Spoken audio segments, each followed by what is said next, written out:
On the 10th of August, 2016, a retired lieutenant colonel named Harry Smith was handed a report he had spent most of his adult life waiting for. It examined the conduct of 13 of his soldiers on a single afternoon in 1966. And buried inside, it was the one decision that mattered to Smith most: that the man he believed was the bravest soldier on that battlefield would not be receiving the Victoria Cross. 8 days after that, Australia would mark 50 years since the Battle of Long Tan. 7 days after that report landed, the Vietnamese government canceled the ceremony. You have probably heard of Long Tan.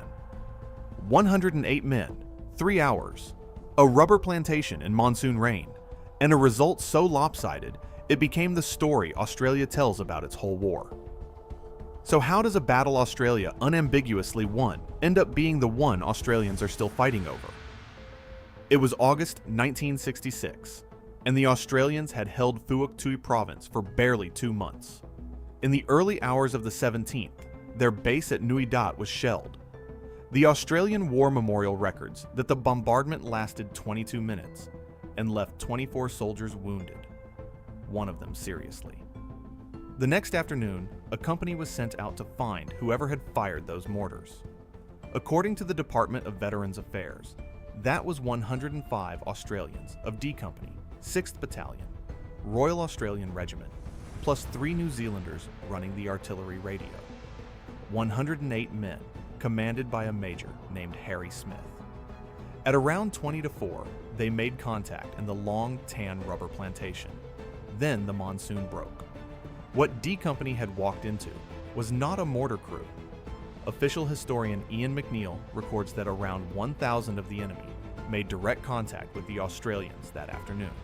And the Australians were not done yet, not even close. Behind them, 24 guns at Nui Dat began firing and essentially did not stop. The Australian Army's own journal, The Cove, and the New Zealand Defence Force both put the total above 3,000 rounds. Harry Smith, writing for the War Memorial, put it nearer 3,500. When D Company began running out of ammunition, 2 Royal Australian Air Force Iroquois flew resupply in at treetop height through the storm and pushed the boxes out over the position. Then the armored personnel carriers arrived. Lieutenant Adrian Roberts pushed his troop across a flooded creek into the plantation, and the enemy broke off. By the time the firing stopped, 18 Australians were dead and 24 were wounded. In the days that followed, the Australians walked the ground and counted the enemy dead. The figure they recorded, printed in almost every account since, was 245, plus 3 prisoners. That number is where the trouble starts. 245 is not an estimate, it is a count. Australians walked the plantation, found bodies, and wrote the number down, which makes it a floor, not a ceiling. Viet Cong units routinely carried their dead and wounded away, so what the Australians counted was only what got left behind. So the real total has been argued over ever since, and the estimates do not cluster so much as scatter. At the low end, Vietnamese sources. A district commander of the D445 battalion cited losses of about 150, and a peer-reviewed article in the journal History Australia notes the Vietnamese estimate a considerably lower toll than the Australian count. In the middle sits the most rigorous work anyone has done on the enemy side. Brigadier Ernie Chamberlain is a retired Australian intelligence officer and Vietnamese linguist who served at Nui Dat and has spent decades reading Vietnamese unit histories in the original. His assessment is that around 1,750 Viet Cong were in the area, and about 210 were killed on the battlefield. And at the high end, Allied wartime reporting. The New Zealand Defence Force has cited an estimate of 500 killed, and the 6th Battalion Association cites a captured Viet Cong medical document recovered in 1969, logging close to 900 dead or missing. That is a spread of more than 500 human beings, depending on which document you believe. But one piece of evidence cuts through more of the fog than anything else, and it is not an estimate at all. It is bookkeeping. In early 1968, Australian and New Zealand troops on Operation Coburg captured the quartermaster's notebook of the 275 Viet Cong Main Force Regiment, the principal enemy unit at Long Tan. Chamberlain worked through it. On the 9th of August, 1966, the quartermaster recorded the regiment's strength as 1,011 men. On the 20th of August, 2 days after the battle, he wrote down a temporary reckoning of 852, a difference of 159 men in one regiment across the 11 days containing Long Tan. Chamberlain has separately identified 190 named men of that regiment killed, working from Vietnamese death certificates and tombstone records. Captured personnel records confirmed 65 dead in a single one of its battalions, including 4 company commanders. If the counting stopped there, this would be a very different story. But that same notebook quietly demolishes something else. You will hear constantly that 108 Australians beat 2,500 Viet Cong. The Department of Veterans Affairs and the War Memorial both use a figure of around 2,500 for the wider enemy force. But if the 275 Regiment mustered 1,011 men in the local D445, Battalion added roughly 400, the force actually available at Long Tan looks closer to 1,500. Still an overwhelming number against 108 men. Just not the number in the thumbnail. If that sounds like nitpicking, keep watching, because the bigger question was never settled at all. Nobody agrees on what the Viet Cong were attempting that afternoon. There are 3 serious positions, and historians still hold all 3. The first is that neither side planned it. The War Memorial and the Anzac Portal both describe an encounter battle, a patrol walking into a force it had no idea was there. Harry Smith argued for the rest of his life that this was no ambush of his company, because his platoons made contact at different times over more than an hour, across a wide frontage. Ambushes do not work like that. The second is that it was bait. Chamberlain reads the Vietnamese sources as describing a deliberate attempt to draw an Australian force out of Nui Dat and fight it on chosen ground. There is even a Vietnamese phrase for the tactic, luring the tiger down from the mountain. And the third is that Long Tan was never the point at all. That the mortar attack was preparation. That the regiment was positioning for a far larger assault on the Australian base. And that D Company blundered into the staging area early and wrecked the whole thing. If you are waiting for me to tell you which one is right, so is everybody else. 60 years on, the evidence supports all 3 readings and nobody has closed it.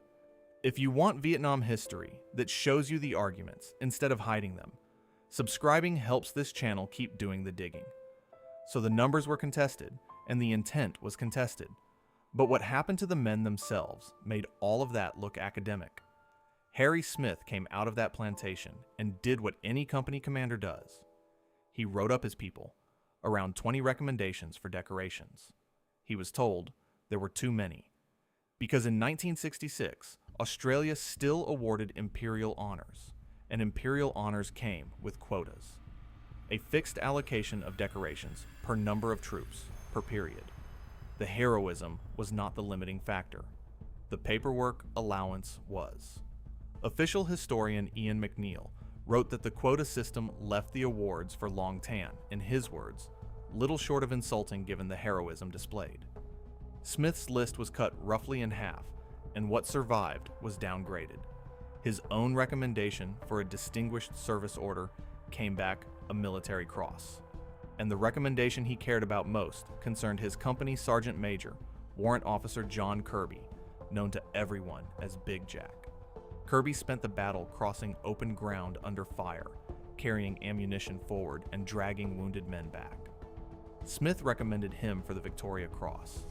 Kirby received a Distinguished Conduct Medal instead. Kirby never got the chance to argue about it.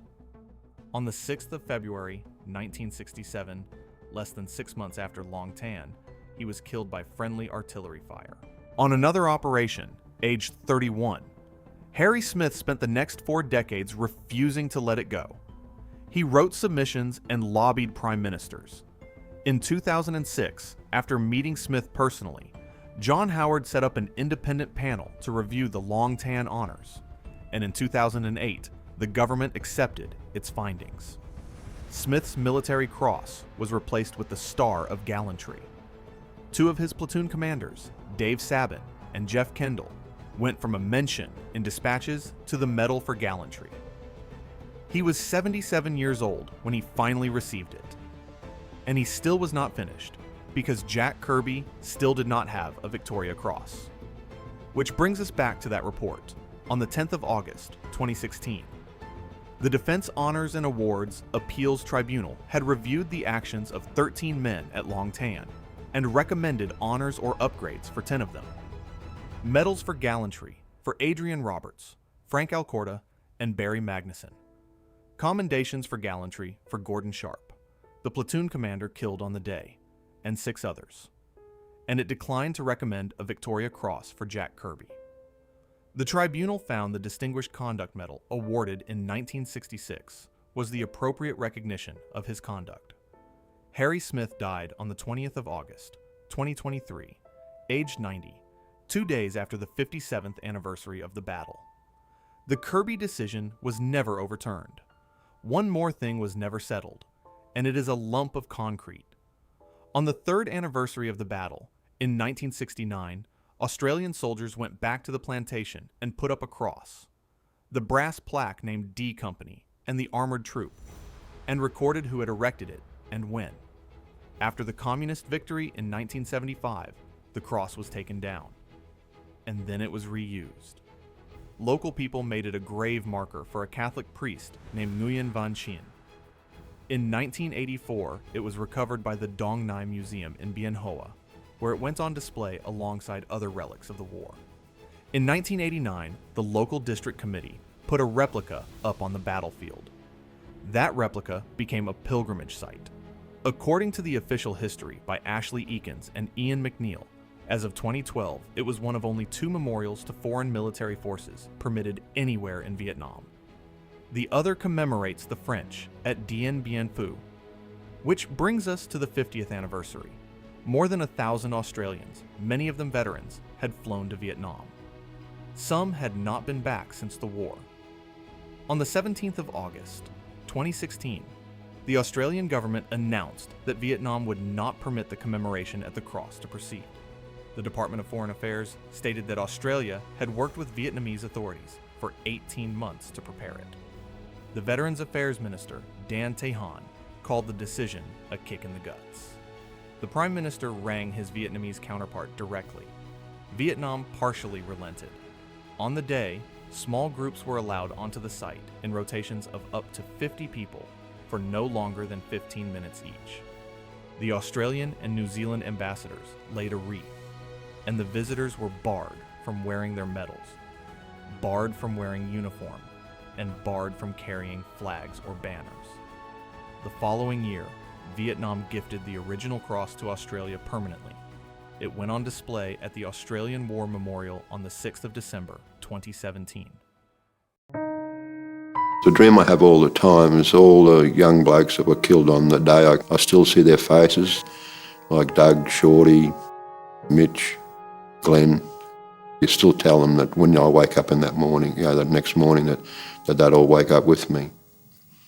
But they never do. Every 18th of August, Australia marks Vietnam Veterans Day. The date is the anniversary of Long Tan, and there are historians and veterans who find that uncomfortable. Not because Long Tan does not deserve it, but because it now stands in for a war that ran more than a decade. Australia's largest and longest battle of the war was not Long Tan. It was Coral and Balmoral in 1968, fought over weeks rather than hours, and it killed more Australians. Very few people outside the veteran community could tell you what happened there. Harry Smith understood that tension better than most. He described the cross not as a monument to 18 men, but as a symbol carrying every Australian lost in that war. The question about Long Tan was never really how many died in that plantation. It is why a country that agrees the battle was won still cannot agree what it cost, what the enemy wanted, who deserved what, or who is Allowed to stand on that ground and remember it. 3 hours in a rubber plantation and 60 years of argument. The file is still open. If you want the battle itself, hour by hour, the full Long Tan video is on screen now. And if you want the fight Australians forgot, Coral and Balmoral is linked beside it.